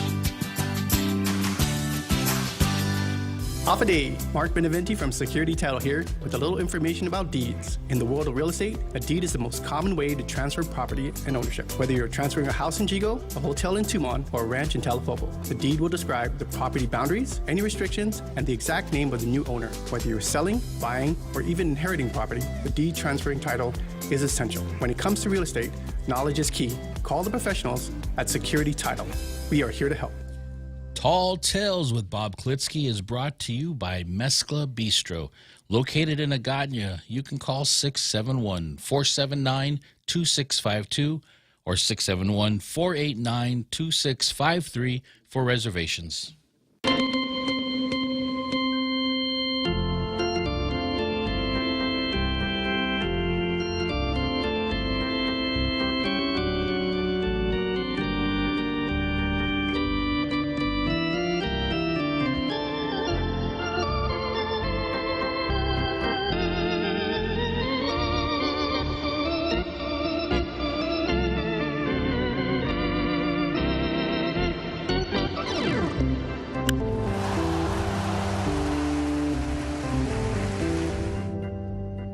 Seventh inning stretch, Wrigley Field.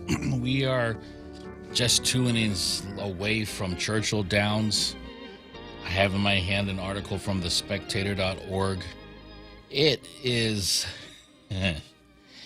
we're putting a number of people under the microscope and doing our own analysis here. It's science. This one isn't too far off from another analysis, but this one requires you to get on the couch and I'll just take notes. Now? No, just sit in your chair and push buttons. Okay. That's the best. That's all you have to do. Thank you.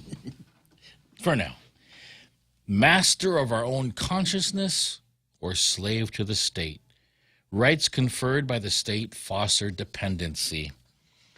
George Frederick Hegel once remarked, "We learn from history that we do not learn from history." A paradox, no doubt, but the modern liberal illustrates this truth.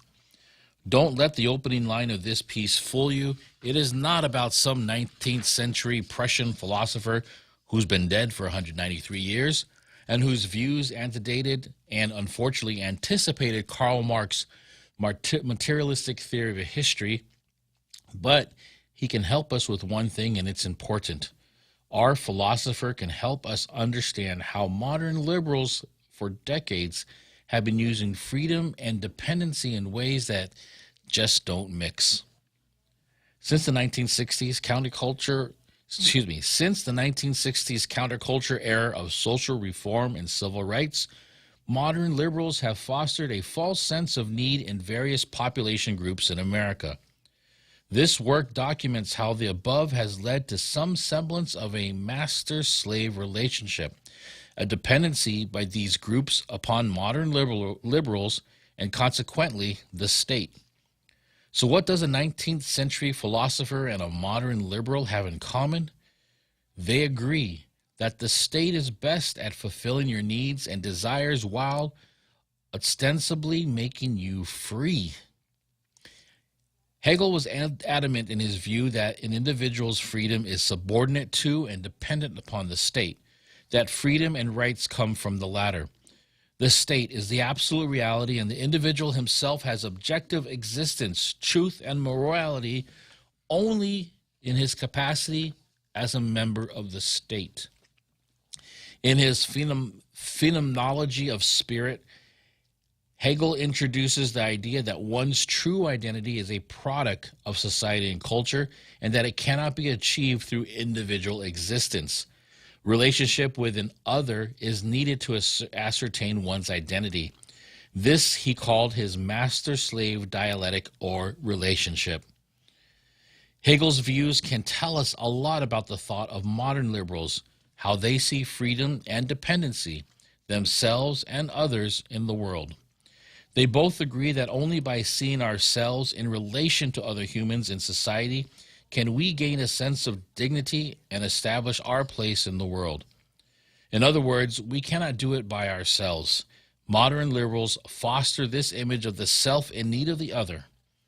They need others to fulfill who they understand themselves to be. The problem is that these liberals often view others as people in need of something from them. Through this continuous pattern of perception of need by the other, modern liberals fulfill their own need. They give while the other becomes dependent by accepting that which is given. A relationship is established. For decades, minority populations have played a role of dependency in America, while modern liberals play that of maintaining that dependency. As you will see, the relationship is psychologically and sociologically self-destructive for both. Kevin Martin, a member of the African American Leadership Network Project 21, writing for the National Center for Public Policy Research, comments, "Liberalism is not just a problem for Black America. Its failure can be seen by visiting any Martin Luther King Street, Avenue, or Boulevard. White America has the financial wherewithal and ambition to choose to escape it. Black Americans, due to long-term abuse by liberal policies, don't always have that option. That's why Black America as a whole needs to wake up and shake off the liberal chains that bind us." Modern liberals of the majority race have since the 1960s tended to view minority politics through the lens of a dependency relationship. They have viewed Americans of African descent, as well as the Hispanic community, as being needy, requiring continuing social, economic, and political assistance from them. This orientation has persisted in America for 60 years, and for much of that time, let's be clear, government assistance was not only helpful, but sometimes necessary to redress decades of inequality. Today, however, increasing numbers of the minority population itself are advocating for modern liberalism to foster its roles in the minds of that population, that they still need liberals to sustain themselves. Such reasoning is not only counterproductive to minorities in America, it is disrespectful.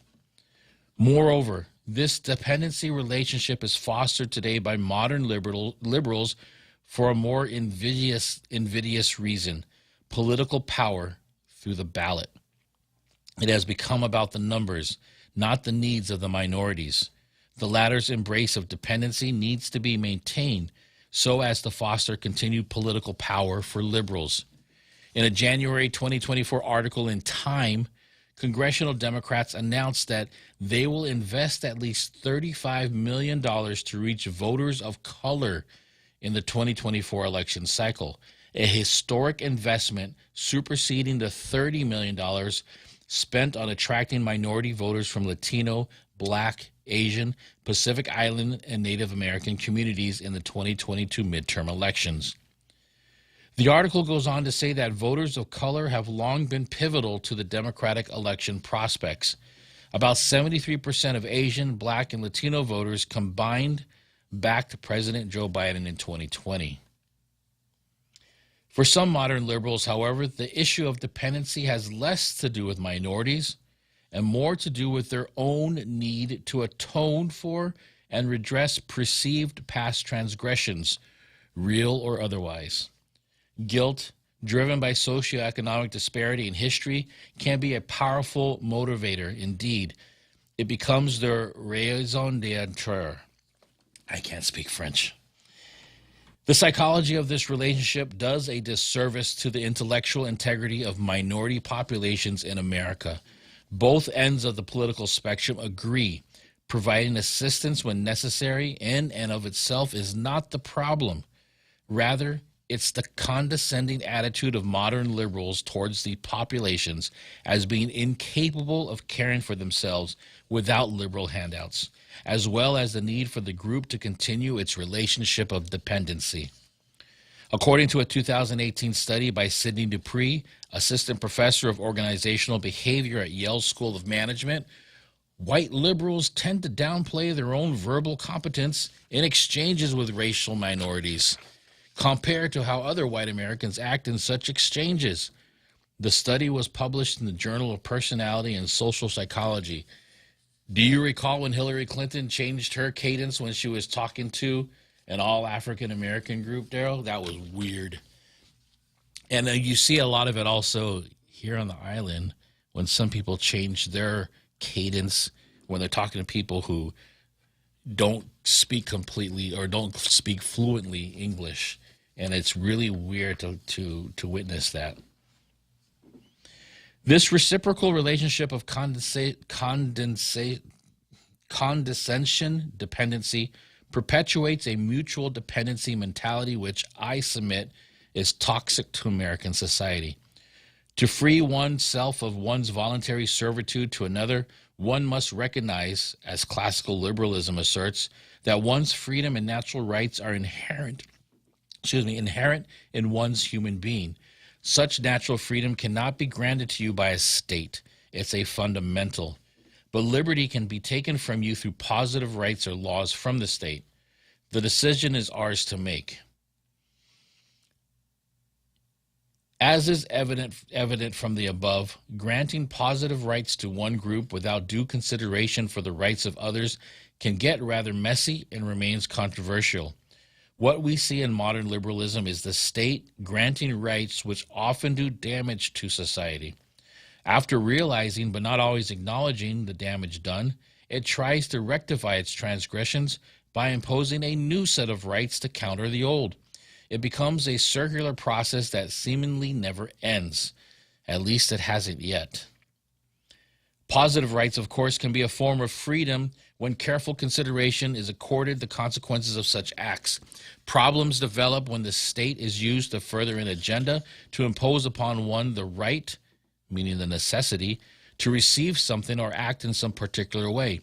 When additional rights are granted to some, like affirmative action, others lose aspects of their freedom, reverse discrimination. It isn't that the former is necessarily wrong. It's just that the latter is absolutely wrong. As is often the case with modern liberalism, what starts out as something which seems to be a good idea for America results in adverse effects through ill-considered consequences and diminishes rights for others.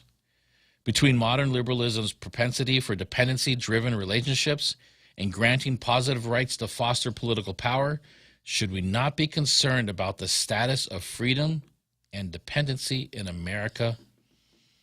18th century French philosopher Jean-Jacques Rousseau once claimed in The Social Contract that we must force men to be free, such that he might place all his power in common under the supreme direction of the general will of the state. Sound familiar? It is a scary thought, and it also resonates with modern liberals. When will they learn? Like oil and water, freedom and dependency are immiscible. They don't mix. We're going to head to Churchill Downs. We'll be right back.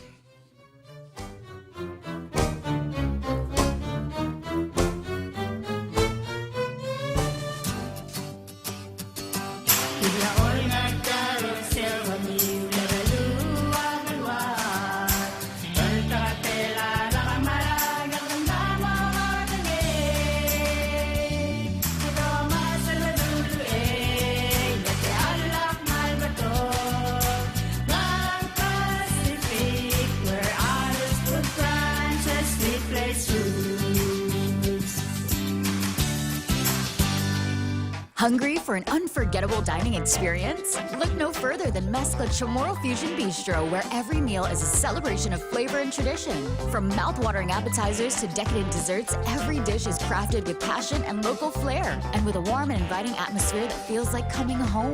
Dining at Mezcla Bistro is not just a meal, it's an experience to savor. Join us at Mezcla Bistro in the heart of Hagåtña. Your table awaits. Visit us online at mezclaguam.com or call 671-479-2652. Or 489-2653. Mezcla Chamorro Fusion Bistro, a true taste of Guam.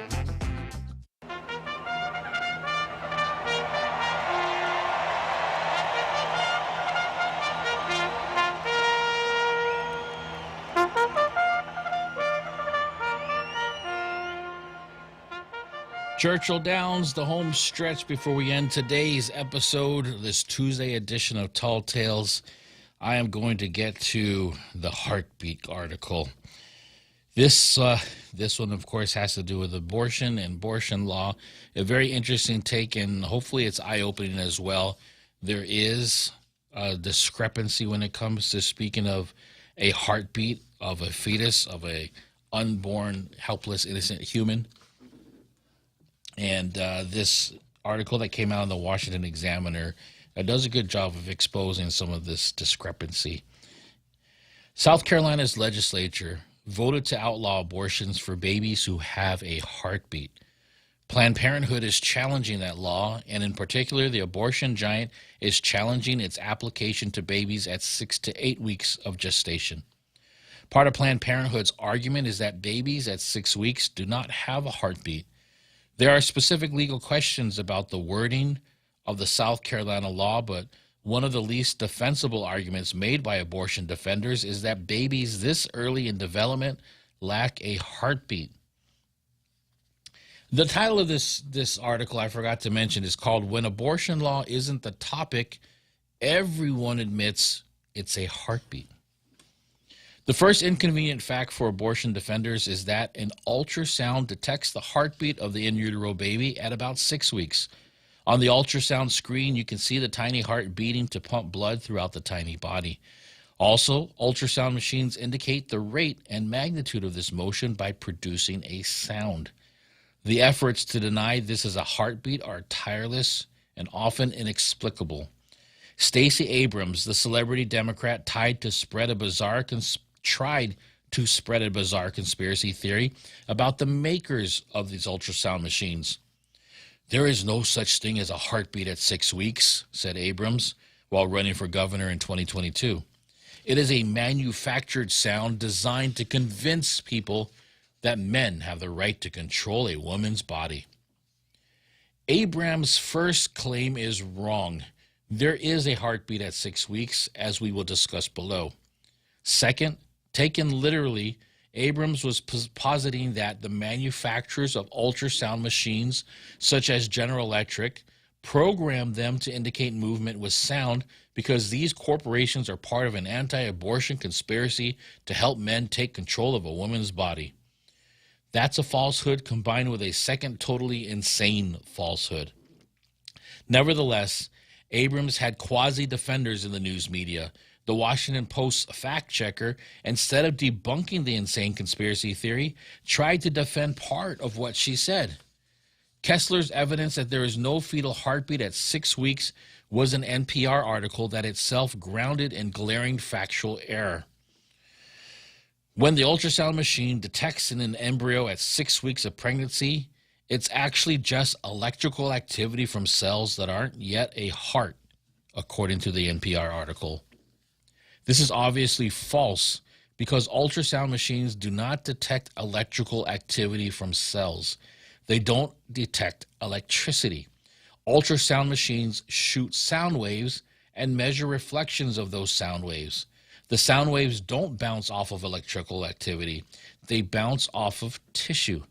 That is, ultrasounds show you where your baby is and can thus discern movement, such as the movement of the legs or the head. At best, what NPR meant is that the ultrasound detects movement caused by electrical activity, and that movement is the rhythmic beating of the part of the baby's body that circulates its blood. And that just isn't an opinion. Again and again, when doctors and experts write about the cardiac pulsing inside a 6-week fetus, they call it a fetal heartbeat. The website Very Well Health, which partners with Cleveland Clinic, explains the fetal heart begins beating around 5 to 6 weeks gestation. Around that time, a fetal heartbeat may be detected with a transvaginal ultrasound. In a 2023 article from the journal Tropical Medicine and Health about a pregnant woman with malaria, an abdominal ultrasound incidentally revealed a fetus of 5-week gestational age with a heartbeat in the uterus. Likewise, an article in the journal Fertility and Sterility, which is published by the very pro-choice American Society for Reproductive Medicine, the article was titled Predictive Value of the Presence of an Embryonic Heartbeat for Live Birth. The article explained that the EHR, the embryonic heart rate, was determined between 6 and 8 weeks of gestation by transvaginal sonography. Later, it indicates that in most studies, a slow EHR was defined as below 100 beats per minute before 6.3 gestational weeks, or below 120 beats per minute between 6.3 and 7.0 gestational weeks.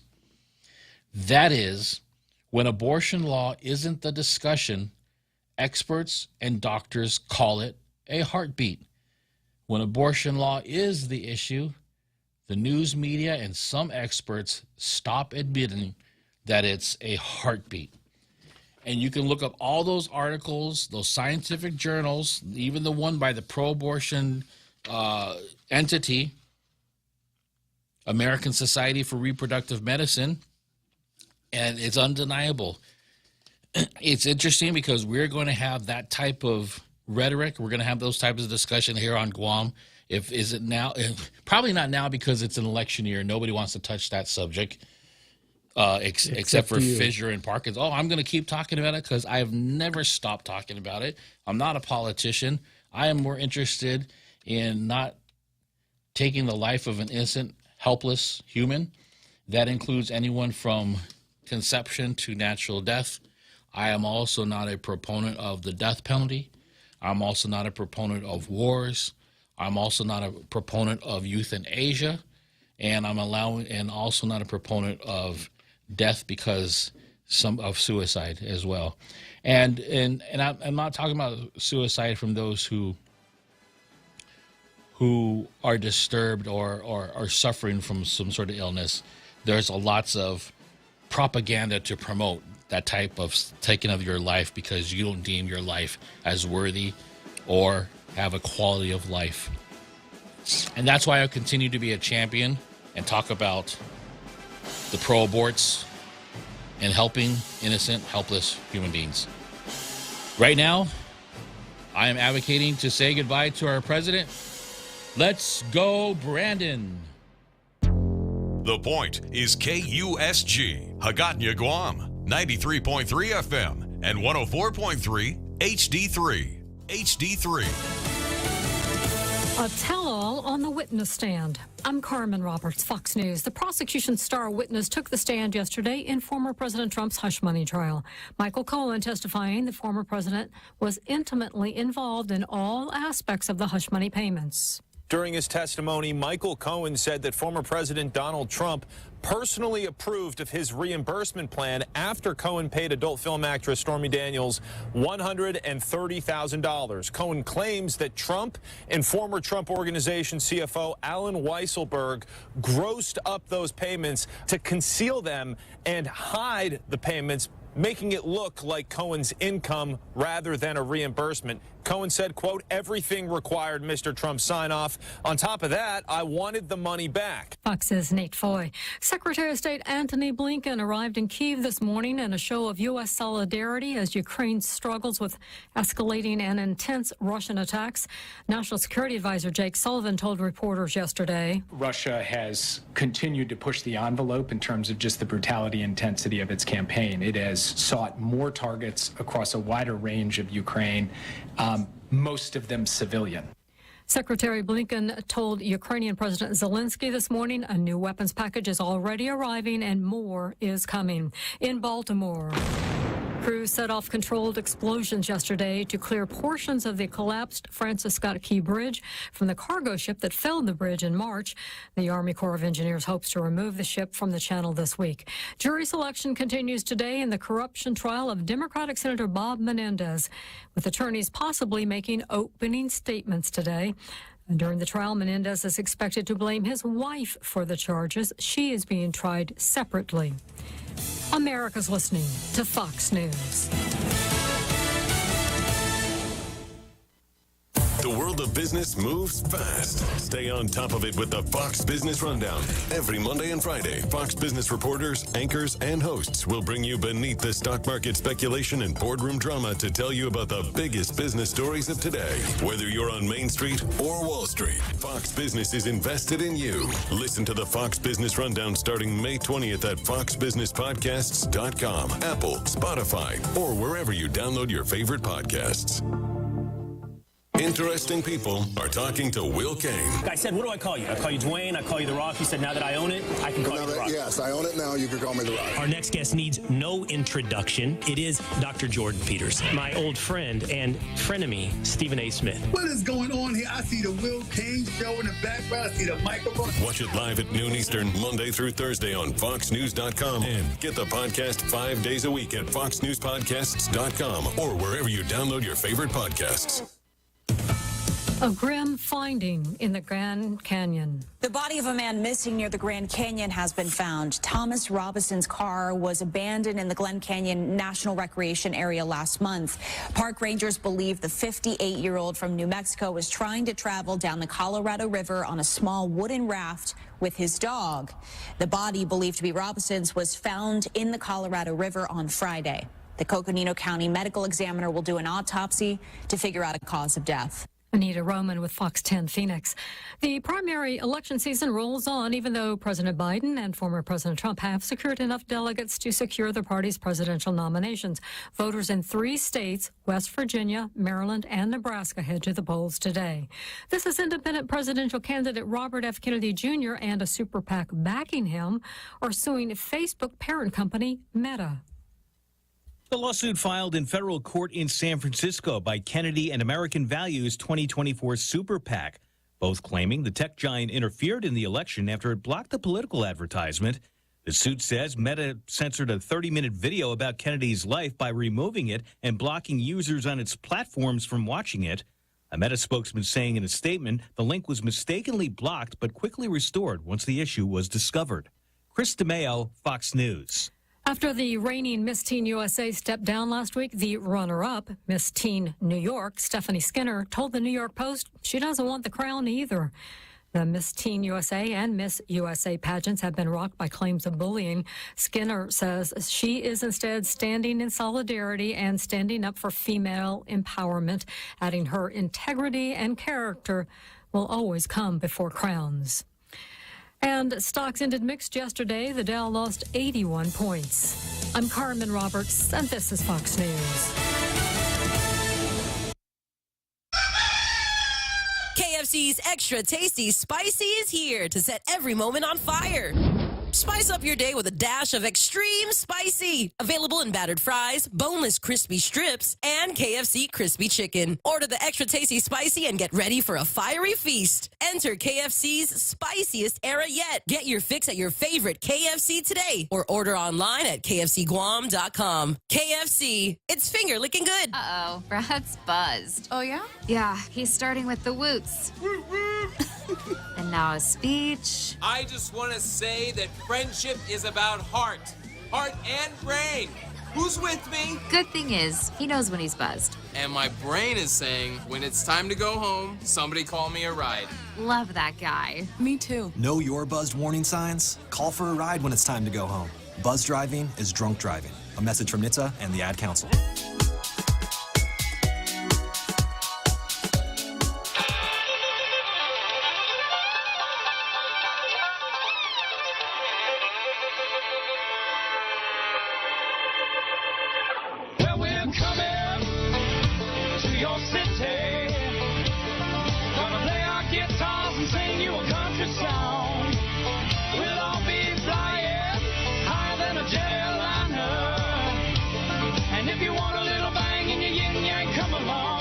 We have two old candidates. One is, yes, old and effective. The other is old and dangerous. I mean, why is that a hard choice for people? Theology professor at the Catholic school I went to was a guy named Riley, last name, and he had been drafted by the Green Bay Packers, and he decided to become a priest. If he doesn't win this race, it may not be Donald Trump that beats him, it may be his own pride. The clock is ticking. T-minus 175 days until America votes. Yeah, we're coming to your city. Gonna play our guitars and sing you a country song. From coast to coast. From border to border. From sea to shining